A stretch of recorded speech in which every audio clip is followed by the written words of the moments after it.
Assalamualaikum warahmatullahi wabarakatuh. Salam sehat selalu dengan hujamah.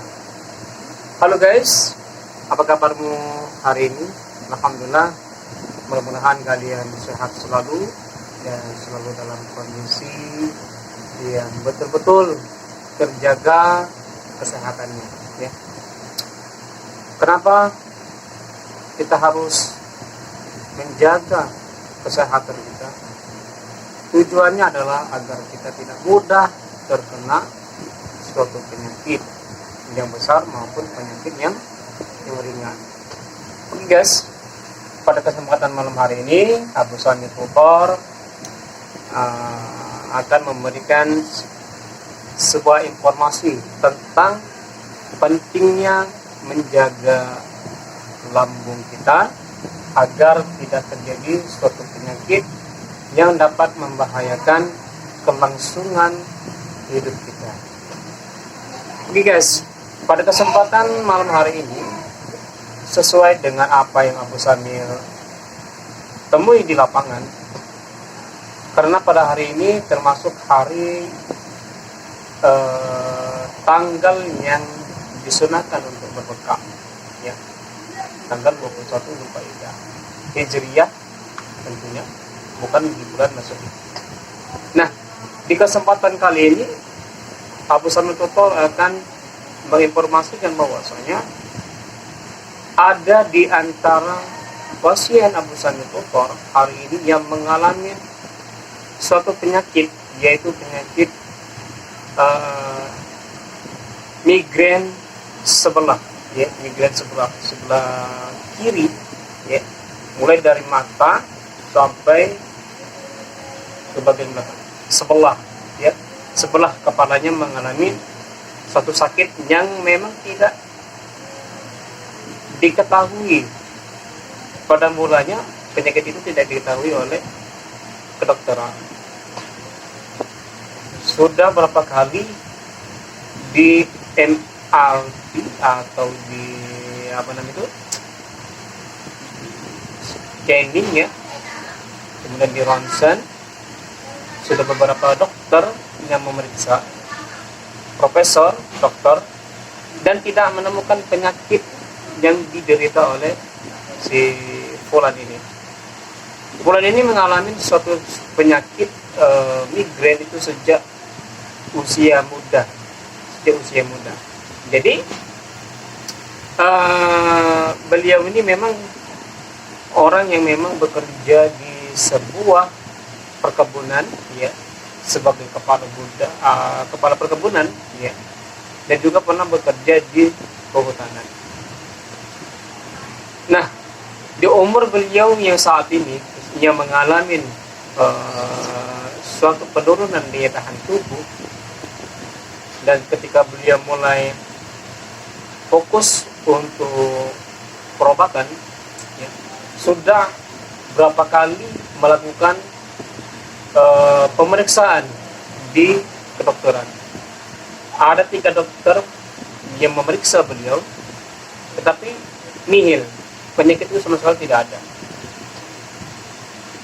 Dan beliau merasa heran dengan penyakit yang diderita. Kemudian beliau meminta anaknya untuk mencarikan praktisi hijama atau praktisi bekam, dan beliau merupakan orang yang memang membutuhkan sebuah praktisi yang tepat untuk bisa membantu menemukan apa sih yang dirasakan oleh si pasien tersebut. Kemudian anaknya beliau ini menghubungi saya untuk bisa membantu menolong orang tuanya. Dan alhamdulillah, pada kesempatan siang tadi kita meluncur ke rumah pasien tersebut. Panjang lebar obrolan yang kita lalui, ya, dari jam 12 sampai jam 3.20, ya, melalui proses diagnosa penyakit. Nah, di jam 2 saya sudah mengetahui gejala dasar penyakit yang dirasakan oleh pasien tersebut. Nah, penyakit mah yang diderita oleh seseorang, perhatikan ya teman-teman, penyakit yang diderita oleh seseorang yang mengalami suatu nyeri pada lambung, ini jangan dianggap enteng, jangan kita anggap enteng, karena ini akan membahayakan lambung kita.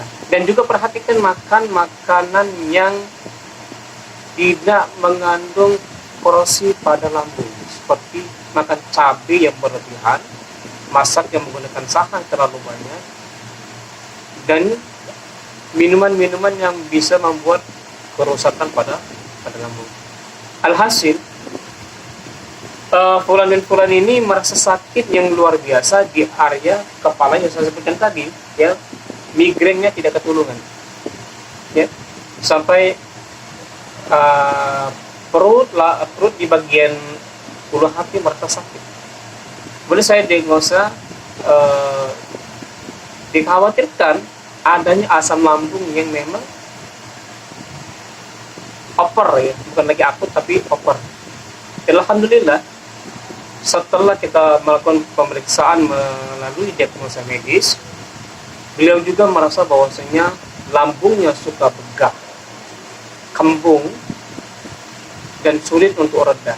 Nah, ini menandakan bahwasanya lambung itu memang sudah bermasalah, ya, sehingga menimbulkan suatu penyakit, yaitu sensitifnya ada di bagian kepala kita, baik asam lambung, mah, kronis, ditambah lagi dengan berlebihnya pola pikir kita atau satu beban yang dirasakan oleh seorang pasien.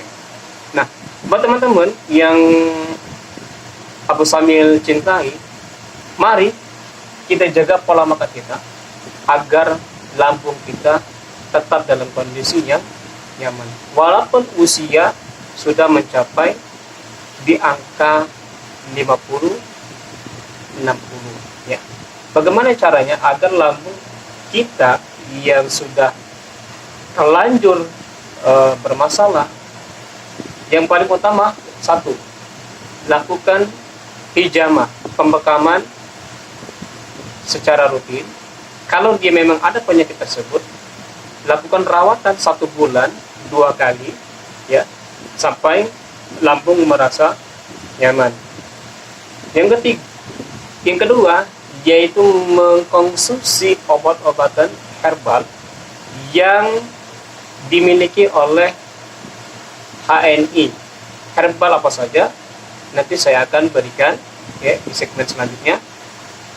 Yang ketiga, jangan terlalu banyak makan makanan yang bersifat pedas dan lain sebagainya. Ya, ada beberapa pokok penting yang harus diketahui, tapi ada 3 hal yang harus kita harus kita lakukan, ya. Bekam rutin 1 bulan sekali. Kalaupun dia parah, lakukan sebulan 2 kali. Yang kedua, konsumsi herbal dari HNI, ya. Yang ketiga, jangan terlalu banyak mengkonsumsi suatu makanan yang mengandung panas dalam tubuh kita, sehingga tidak meresap ke lambung kita. Nah, itu saja tutor tips atau yang sudah Abu Samil berikan. Mudah-mudahan bermanfaat. Lebih dan kurang, saya akhiri. Wassalamualaikum warahmatullahi wabarakatuh. Salam sehat, hijamah.